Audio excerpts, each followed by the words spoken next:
continuing to bring us, our viewers, the latest. We are now hearing that Nana Patole has left for the national capital.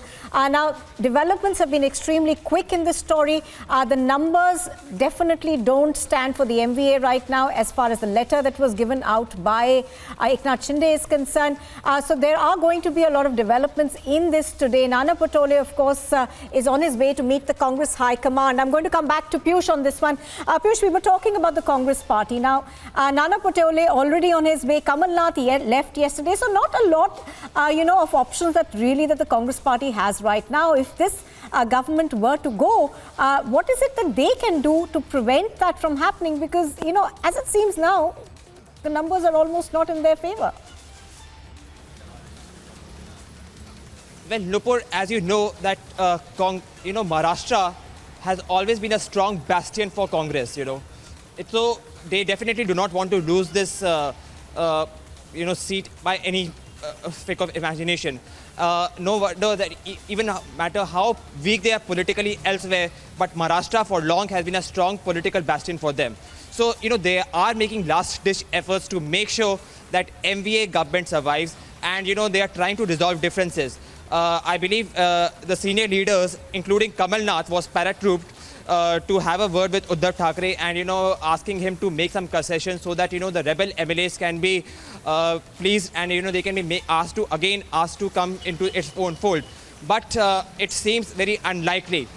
Again, as I said, even though Congress is making strong last-ditch efforts to make sure that this government survives, there is also a lot of criticism, a lot of flack which it is being faced. Now, I can't imagine that the MLAs of Congress were not aware of what was happening, within the party, what was happening within the government. But they did not make any efforts to resolve the differences. They did not make any efforts to tell Uddhav Thackeray to make sure that, he must make concessions to the rebel MLAs. So now, when everything is gone out of control, they may be making last-ditch effort, but I think it is gone out of hand, and now they are just trying to make sure that, something happens all of a sudden and this government survives.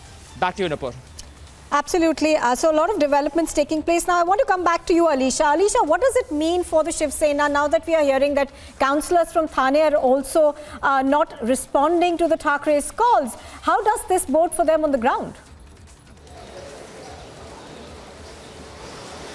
Well, of course, we know yesterday when Uddhav Thackeray had a meeting with the district president and clearly asked them to get ready for the upcoming BMC election, after which the councillor were tried to get in touch with. But now what we know that it's from the Thane Municipal Corporation, where Shiv Sena has been ruling since last 30 years. The 60 councillors are not in touch. They are in support to Eknath Shinde when Sena leaders try to contact those councillors, but they are not reachable. So it's a very important where we see that it's a ward councillor. There are 60 ward councillors in and around the Thane Municipal Corporation. And they are a huge supporter of Eknath Shinde, and that is the reason why at this point of time when Eknath Shinde, who has been fighting for a Hindutva ideology, he has been clearly saying that what a Shiv Sena he has is the real Shiv Sena, and that is a Hindutva ideology Shiv Sena of Bayasaheb Thackeray, which is why more and more we can see Shiv Sena leaders,